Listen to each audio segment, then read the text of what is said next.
Okay, we're learning today Daf Ches Amud Beis.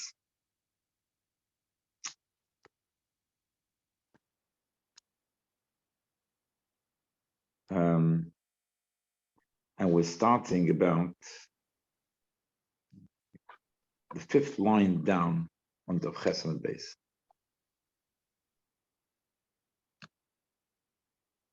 So fifth line down. Good evening. Itmer, we learned in a memra. Movoi ha'osui k'nadl. A nadl is maybe a centipede or one of these insects which has very many legs. So this movoi is made like a nadl. Basically, it means that we have this side road, and this side road. So on the one hand, it's open to Rishus Harabim. But then you have many roads which lead into it by the side. So there are many roads which intersect with this side road. So you have a long side road, and many roads, both from the right and the left, which intersect and meet with this side road. But according to Tosfos, the side roads, and those side roads will all open one end to Rishus Harabim. So I'm assuming, let's say that this movoi is running parallel with two Rishus Harabims, but it's a movoi, it's not a Rishus Harabim, but there's two Rishus Harabims running parallel, and then so you have all there's a whole bunch of side roads, both to the right and to the left, which join the Rishus Harabim with this movoi. And the movoi has its own entrance also into Rishus Harabim. So we end up having a situation. The question is whether it's a movoi foolish or not. That's our question. A movoi foolish means that there's both ends to Rishus Harabim. Now, this movoi itself has at the length of the movoi, this movoi itself is not foolish to Rishus Harabim, not in a straight way. Now it's an opening to the Rishus Harabim. There's nothing at the other end of the movoi. At the other end of the movoi, there's a fence over there. Maybe there's a turning there to turn right or left into Rishus Harabim, but there's no road which goes straight through. The movoi does not have two openings on both sides, which are opposite each other. So basically, the movoi, there's a whole bunch of ways how this movoi connects to Rishus Harabims, but it's always going through what I would call an L shape, the right to the left. The other point I should make is that the roads on the right and left, which are intersecting, according to Tosfos, they do not they're not opposite each other. So if a road to the right meets with this movoi, so the road to the left will be a bit further along where it meets the movoi, and so you have another road from the right that's even further. So there's no the roads from the right and from the left which are joining into this movoi, they're not opposite each other according to Tosfos, because otherwise then that would be a case of a movoi foolish. Anyway, so what principle are we going to apply over here? So here, the principle whether to question whether it's a movoi foolish will be whether a movoi which has an L shape to it. There's a combination of L shapes over here. The movoi which has an L shape to it, is that considered movoi foolish, or does it have to be a straight through road to be considered a movoi foolish? Okay, itmer movoi ha'osik kenadl omar abaya oisit suras hapesach legodl.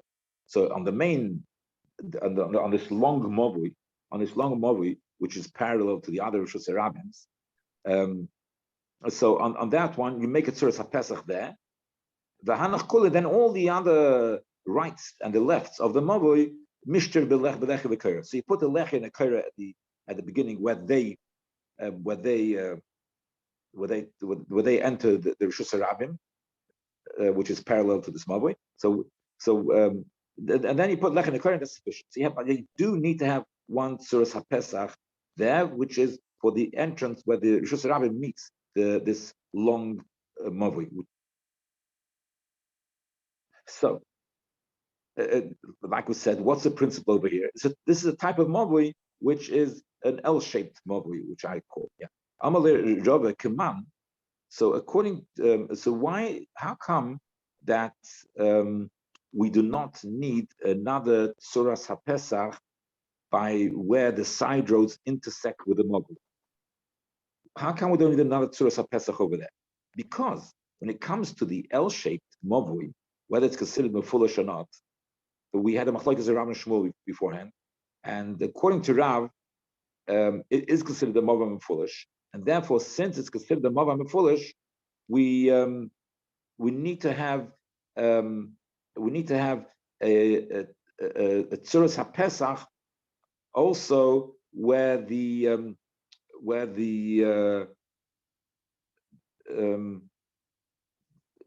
by the corner of the L shape. So the corner of the L shape, where the corner of the L shape would need another Tzuras HaPesach, which in practice over here would mean that each one of the side roads where they intersect with this long mavoi would need a Tzuras HaPesach. So that would be according to Rav. So again, according to Rav, you'd need to have a Tzuras HaPesach by the big mavoi where it enters Rishus Harabim. You would also need where what I call the corner of the L shape, which is where the smaller side roads where they meet with this longer mavoi, you would need to have a Tzuras HaPesach there as well.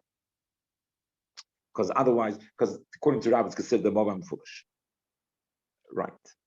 But here, what did Abai say? Abai said you'd make a Tzuras HaPesach just for the long mavoi. You make a Tzuras HaPesach where it reaches the Rishus Harabim, and then the rest you don't need anything, just put the lech v'kei. So Amalei Rabbi Keman Kishmul the Amat Rasi Kasaf. So Rabbi said to Abaye, so that means that you Pascal like Shmuel that says it's not considered a mavoi foolish. That L-shaped mavoi is not considered a mavoi foolish. So Lama the Tzuras HaPesach. If that's the case, if it's not considered a mavoi foolish, why do you need the Chalal to have the Tzuras HaPesach? Just make every entrance where any of these roads, every one of them, even the long mavoi, where they touch the Rishus Harabim, just make it a lechi or a kaira, and that should be enough. That's question A. Now, if you hold like Shmuel and you don't need by each intersect, you don't need another Tzuras HaPesach, so then you shouldn't need a Tzuras HaPesach at all, even by the long mavoi. The oid, hahum mavoi okum dehava ben Adar. There was in Adar. Adar is where Shmuel was the Rav. So Shmuel, that was the city of Shmuel, is Adar. And they had a mavoi okum over there, which is an L-shaped mavoi, which I call the L-shaped mavoi, which both ends touch the Rishus Harabim. The choshev lo derav, and they also, it's even though it was a place where Shmuel was a Rosh Hashiva and Rav, nevertheless they were choshesh and they were machmel like Rav as well. They were machmel like Shmuel, they were machmel like Rav. Whatever is, we learned in the Gemara earlier. So therefore, how come you can ignore Rav? So you have to be machmel like Rav, and therefore Elo Amar Rav. So he says, so he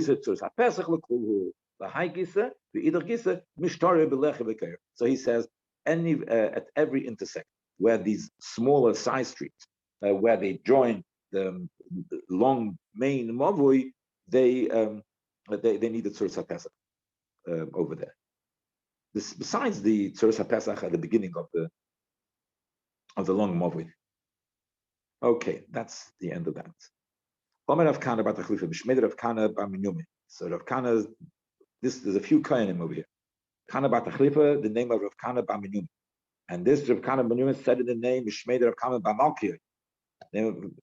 Mishmei, and this Rav Kana Bar Malkiah said in the name of Rav Kana, Rabbi the Rav. He said the name of Rav Kana was the teacher of Rav. So that's 4 Kohanim. 4 kohanim, each one rabbanim. Amila, some says only 3 kohanim. Rav Kana Bamalka, Hein Rav Kana Rabbi. Rav Kana Bamalka, he was the teacher of Rav. So there's only 3 kohanim. The kids a kohen in the name of the kohen, the name of the kohen. Mavui should sit the echad aruch, but sit the echad kotz.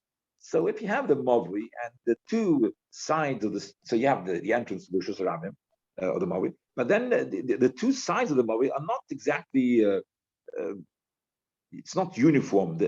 So one side of the mavui extends further into the Rishus Rabim than the other side. So it extends more. Now, so if it's less than arba amas, so then if it's less than arba amas, so it's just you can deal with it. It's similar to a regular mavui, because it's less than arba amas. It's not a mitzias b'fnei atzmai. If it's less than arba amas, it's not mitzias b'fnei atzmai. So therefore, what do you do? It's just part. The piece which is extending less than arba amas is considered bottle to the main mavui. Again, the piece which is extending less than arba amas is considered bottle and part of the main mavui. And therefore, what should you do? So you put the beam.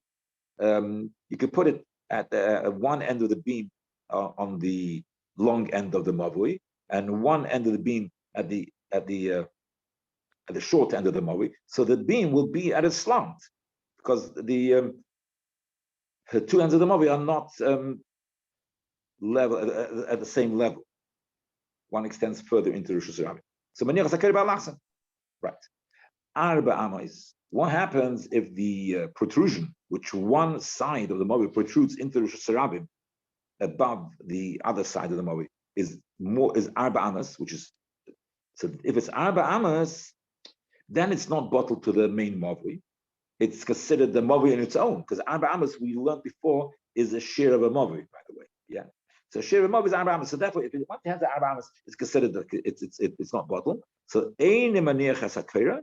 So if that's the case, so then the arba amas is considered the mitzvah b'fnei atzmai. It's like a mavui b'fnei atzmai. So therefore, now that mavui of arba amas, how many mechitzas does it have? It has one mechitza, and that's it. Okay, it has the mechitza at the back of the mavui, which I guess, yeah. So it's 2 mechitzas. So the long side has 2 mechitzas. It's the long side is 1 mechitza, and the very back of the mavui, which is a mechitza.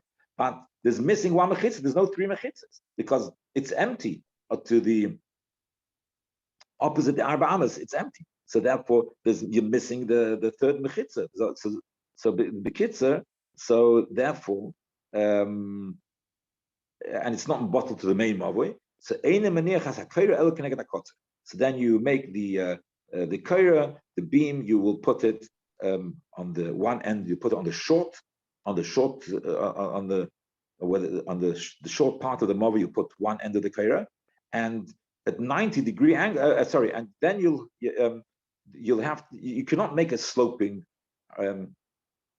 kaira. You have to put the other end of the kaira will be on the part of the wall which is opposite the short end. You can only put it, in other words, the kaira will be at a 90-degree angle to the main walls of the mavui. It will be at a 90-degree angle to the main walls of the mavui, and one end will be on the short on the short wall, at the edge of the short wall, and the other end will be somewhere in the middle of the long wall. Rava says, no, he disagrees. He says, he says, no, you're always going to have to put the kaira is going to be at right angles to the wall of the to the walls of the mavui, and therefore there's going to be part of the mavui, even if it's less than arba amas, that the extra protrusion of that side of the mavui will not be covered by the kaira, and you'll not be permitted to carry that. The Ema says, Rabbi, I'll say time with the diva, time with the Ema, time. I'll say my reasoning. I'll say my reasoning. Why I reject that to make this that the kaira should be on a slant, and the Ema time to do. And I'll give the reasoning why of the reasoning of the Kohanim who say that it's okay. It doesn't. The beam, the Korah does not have to be at a 90-degree angle. My reasoning is because Korah time of mind. What's the reason why a Korah? What is achieved by a Korah that what is achieved by a Korah which causes that you're permitted to carry within the Mavoi? Mishum Heker. What's achieved by the Korah that permits you to carry in the Mavoi is because the Korah is a Heker, so therefore it causes you to differentiate to remind yourself there's a difference between the Mavoi and the Rosh Hashanah. And therefore, Ba'alachzain, lo have a Heker. If the Mavoi is not on a 90-degree angle, and let's say it's a 45-degree angle, if the Korah is not a 90-degree angle, let's say it's a 45-degree angle. Yeah. So that means that one end of the Mavoi, people are sort of going into the Rosh Hashanah and carrying there. So you put the Mavoi on this 45-degree angle. The Korah on this 45-degree angle, and that means that when you look at the floor, not when you're looking at the beam. You look at the beam, you can see what the beam is doing. But if you look at the floor, you see people to one side to the longer side of the Mavoi are carrying into what looks like to be part of the Rosh Hashanah. So therefore, that ruins the effect of Heker of the Korah, and therefore it's not acceptable, and therefore the Korah has to be to 90-degree angle. So otherwise, it causes confusion, and it won't achieve the Heker to know the difference between the Rosh Hashanah and the Rosh Hashanah. The aim of time to do, and I'll say the reason of the Kohanim why they said it's okay to have it. It doesn't have to be at right angles. The Korah doesn't have to be at right angles. It can be because they hold Korah they hold that the concept of the Korah is not so much Heker as it's because it's a mechitza. The Korah is considered like a mechitza. It's the beginning of the mechitza, and therefore it's like there's a mechitza there. So therefore, since it's like the mechitza, so if it's not because they're not so worried about the fact that that people will realize that that's the end of Rosh Hashanah, that's not. We want there should be a mechitza then. If it's a mechitza, have a mechitza. Even if it's on a 45-degree angle, it's also considered a mechitza, and that's why they permit it. Okay. Rav Kana said, since this reason, this halacha, the halacha of that you're allowed to put it even on not at a right angle, at 45-degree angle, for example, whatever it is, you're allowed to put it the Korah at an angle as well, and then you'll be able to. So even if the one side of the Mavoi sticks more into the Rosh Hashanah than the other side, you'll be able to maximize that the area of the Mavoi because of that. So he says, since those who said this halacha, okay, Rabbi doesn't agree with that, but the Kohanim said this halacha, and I'm also a Kohen. Rav Khan is also a Kohen. So I'll say something about that. This thing that you can make that Korah, the Korah to be on a slant. It's only if the slant is less than 10 amas. But if the space of the slant, the length of the slant, that means the Mavoi is a narrow Mavoi. It's not. But if the the slant, the length of the slant is more than 10 amas, that's more than the size of a Pesach. So it's not Pesach anymore. So the Vehakel, everybody is then everybody will agree that you will not be able to make a slant. You'll have to put it the Korah at right angle. Yes, you will lose some of the space opposite the longer part of the Mavoi, which we won't be able to use. So you'll put it at right angles to the shorter side. You'll put the Korah, and it will be on both sides of on both walls. The Korah will be touching both walls, and then it will be less an Eser because if you don't need such a long Mavoi, if it's in a perpendicular to the short side, you will not need such a long Korah, and it'll be okay. Right. Okay. Now it's a different shaila. Mahu leishtamesh are you able to use tachas hakayra? What's underneath the kayra, which is could be a tefach or more? Are you allowed to carry underneath the kayra? So we're going to have 3 rabbanim say you're allowed to, and 3 rabbanim say you're not allowed. Rav, Rabbi Chia, Rabbi Yochanan. By the way, they all were students of Rabbeinu HaKodesh. Rabbi Chia is the senior one over here. All these 3, they said, Omru, they said mutar l'shtamish tachas hakayra. They said one is permitted to carry underneath the kayra, the beam. Shmuel, Reb Shimon bar Rebbe, who is the senior one over here, is Reb Shimon bar Rebbe. So Shmuel and Reb Shimon bar Rebbe, the son of Rebbe, Reb Shimon ben Lakish. Those 3 say, Omru also l'shtamish tachas hakayra. You're not permitted to carry underneath the beam. So Gemara says, Lema, let's say, this is a machlekes. We're trying to give a reason for the machlekes. The Marasova one says, the one who says you're allowed to carry, the one that says allowed to carry says Koyre B'Shum Heker. The Koyre is B'Shum Heker. That they should recognize the difference between the Sarabim and the street. And therefore, this to recognize, therefore, underneath the Koyre is also sufficient Heker. Standing underneath the Koyre is sufficient Heker, and therefore, that's you're permitted to carry that. Malsor, the other person says Koyre B'Shum Mechitza. And the other one says that you're not permitted to carry underneath the Koyre. He holds that the courage, what the Koyre achieves to permit you to carry the mavu is because the Koyre is considered like a mechitza, so it's mishum mechitza, and therefore, what's the mechitza? The inner edge of the Koyre, that is considered like the mechitza. So therefore, if the inner edge of the Koyre is considered the mechitza, so therefore, in the middle of the Koyre, you cannot carry because it's already outside the mechitza. Okay, so that is one way of explaining what is the machlekes between these 2 sets of 3 rabbanim. Then the Gemara says, another explanation. I can tell you, Kulam, you can say everybody holds Koyre B'Shum Heker. Everybody holds Koyre B'Shum Heker. But the question is, what's the Heker? Is the Heker the inner side of the Koyre or the outer side of the Koyre?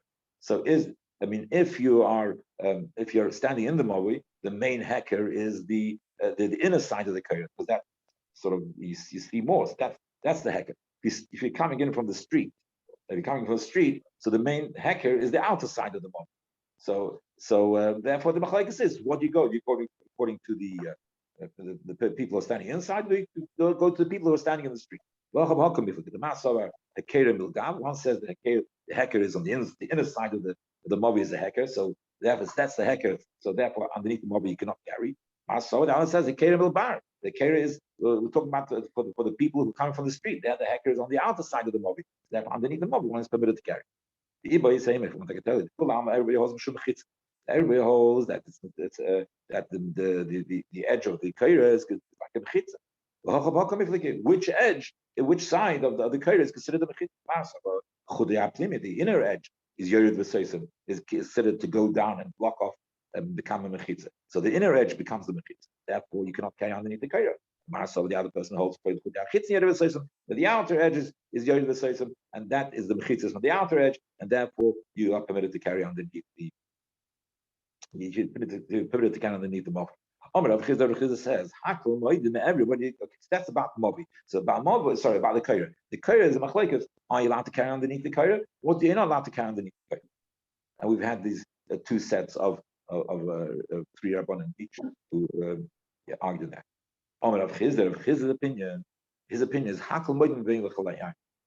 The lechi, everybody so that the Koyre is a machlekes when you can carry underneath the Koyre, but the space where the lechi is, that space for sure is also, that's the opinion of Rav Chizda. Tosfos explains the reason why Rav Chizda says that it's also to carry beyond the inner edge of the lechi, because a lechi doesn't have a shear of the tefach. It has no shear whatsoever. As long as there's some lechi there, there's no shear to a lechi, to the thickness of the lechi, or the width of the lechi, whichever you want to call it. There's no shear to the thickness or the width of the lechi, and therefore, since there's no shear, it's very easy to make a mistake and to carry beyond it. Therefore, one cannot go beyond the inner edge of the lechi. And the space of the lechi, that doesn't make a difference. If you have a wider lechi, it's not going to make a difference. You still will not be able to carry. Rav Chizda asked the Shan Rav Chizda, no, stay say that Vishnei Keslei Mavui Mibachutz. V'niach Koyre Gabei Amar. What's the story? that if you have did not put the beam was not put on a wall or something. He knocked in two pegs, sturdy pegs, into the wall of the into the wall of the kaira, into the wall, sorry, of the mabui. So he knocked in two sturdy pegs, and on top of those pegs, he puts the it puts the kaira like on a hook. So you have the walls of the mabui, and then so the kaira is actually outside the walls of the mabui. Why? Because you put in a peg or a hook, knocked the peg or hook into the wall of the mabui, and you put the kaira on top of that. So that means it's outside the kaira is directly immediately after the walls of the mabui. So he said, who is this? So he asked Chizar. Chizar answered him, well, it depends. It depends where. It depends if where does the if you're allowed to carry underneath the mavi or not, underneath the kaira or not. If you are not allowed to carry underneath the kaira, that means that the wall which is created by the kaira is on the inner side. If the wall which is created by the kaira is on the inner side, so then that means good that the inner side of the beam is actually touching the walls of the mavui, so it's fine. So at the edge of the mavui, right there is this mechitza made by the kaira. So then that's fine. So then that was good because the mechitza cannot be outside the walls of the mavui. It has to be right next to the walls of the mavui. And don't just say good, sorry, love and all that stuff. Love will not work on this mechitzas, which is not really there. It's just if you have solid mechitzas, you say love, but it's not solid mechitzas. Just the beam is considered a mechitza. Therefore, so if the mechitza is touching the walls of the mavi, the mavi, then it would make the mavi permissible to carry. But if the outer edge of the beam is where the mechitza is, so then that means there's a space between the walls of the mavi and the mechitza created by the kaira. So then that would not be considered a kosher mavi to carry. In other words, on the lay, the dibri hamati, the person who says you're permitted to carry underneath the beam also, it would not be the mavoi would not be good. Why? Because the outer, according to that person, the outer edge of the mavoi is what creates the mechitza. That's where you're allowed to carry underneath the mavoi, and so therefore the mechitza is not next to the walls of the mavoi, so it's also it's not the mavoi is not become mutter. The divrei ha'eser mutter. The person who says that the inner edge of the mavoi is considered the mechitza. That's why you're not carry underneath the kaira. The inner edge of the kaira, sorry, it's considered the mechitza. That's why you're not to carry underneath the kaira. So according to him, you will be promoted to carry in the mavoi because the mechitza is right next to the walls of the mavoi. Rabbi says the divrei ha'eser nami also. Even the person who says that it's also that says that the wall, that the inner edge of the kaira makes the wall. Even if you say the inner edge of the kaira makes the wall, it's also why? Because the inner kaira agaba mavi v'leket. The kaira, this din of the kaira, it has to be on top of the mavi, not next to the mavi. So it has to be on top of the mavi, and therefore it's also. I'll try another piece. He says you're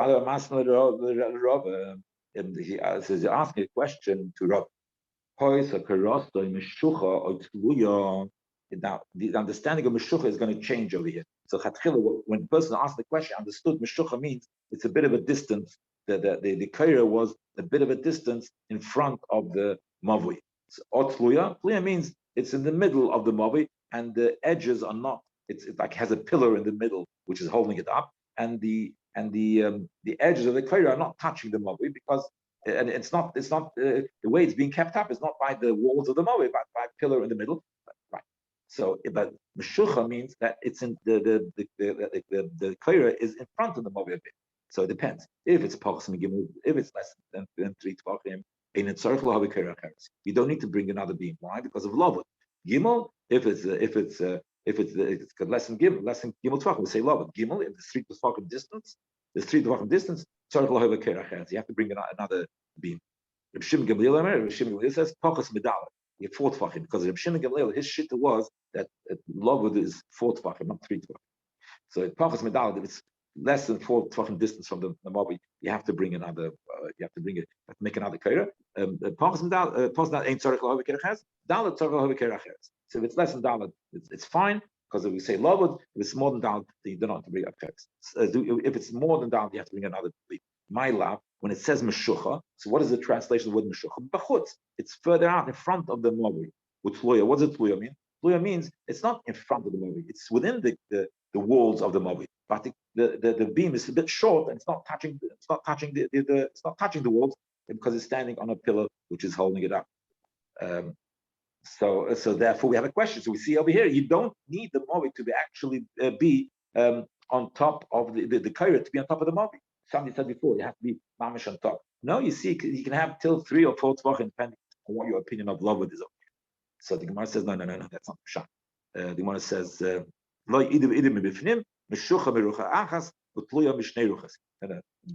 meshucha does not mean it's in front of the Mavi. They're both talking about it's resting on the Mavi. But they're both talking about when it's within the space of the walls of the Mavi. It's within the space of the walls of the Mavi. But meshucha means that one side is not attached to the Mavi, just one side is resting on the Mavi of the Kaira. Is one side the Kaira is resting on the Mavi, the other side isn't. And Tluya means both sides are not resting on the there's a beam in the middle which is holding it up. That's a Tluya. But they're all talking about, there's nothing talking about extending beyond the Mavi, the bounds of the Mavi. I would have thought, and the reason why we're doing this is why we say 2 cases, because I would have thought that meshucha, you say lavud, you say lavud by meshucha. That's only on one side, but to say on both sides you don't. That's why we say on top of meshucha we also say